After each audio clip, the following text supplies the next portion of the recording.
Auntie of Blackbird of Blackbird's Brew. Happy Friday and welcome to Storyteller's Corner. We're going to talk about friendship and the Lord of the Rings, and we're going to start with Merry and Pippin. From the word go, Merry and Pippin, they were fun-loving, adventurous, and game for anything.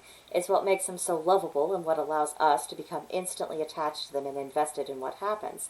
Thick or thin, these two, they do their best, they find their courage, and charge in at full throttle.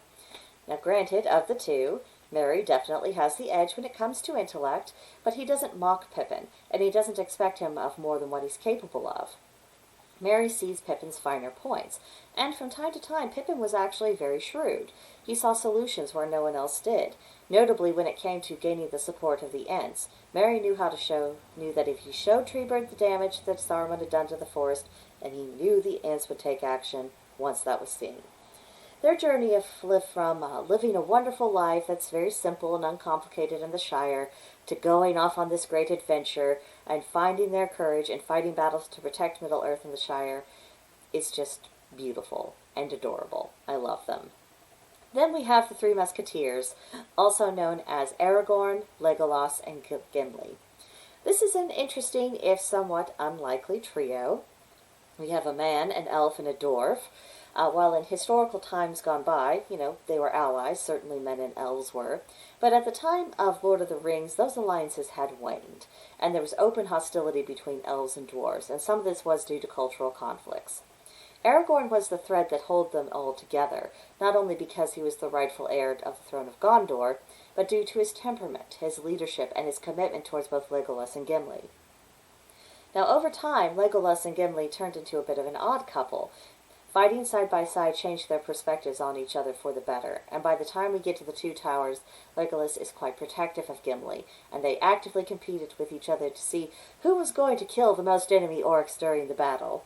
And having to come together to defeat a common foe, that has a way of changing relationships, even relationships that were rocky. Differences don't seem so important in those circumstances, and knowing that someone is trustworthy does more to bring people together than anything else. Now we have Frodo and Sam. There's not a big difference, but there is a difference in social stations between these two. Frodo, especially after inheriting Bag End, he's more on the level of gentry, whereas Sam is a gardener. Frodo's gardener, which is why we generally hear Sam call him Mr. Frodo. Sam is a caretaker by nature, and Frodo would not have lasted through the journey without him, and Frodo knew it. The journey, the strain of the ring, the Schmeagol Gollum chaos created problems, but at the end of it all, Frodo and Sam weren't just master and servant, or even just friends. Their struggles had made them brothers. Now, once back at the Shire, Sam still called Frodo Mr. Frodo, but, it was a formality.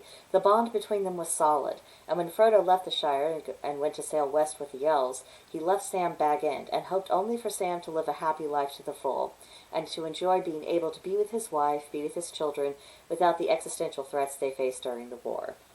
Now, I highlight these relationships because we are constantly giving information about things that are going wrong in the world, and betrayals and all the dreadful things. And after a while, it can lead to a really distorted view in which only the awful things seem real to us.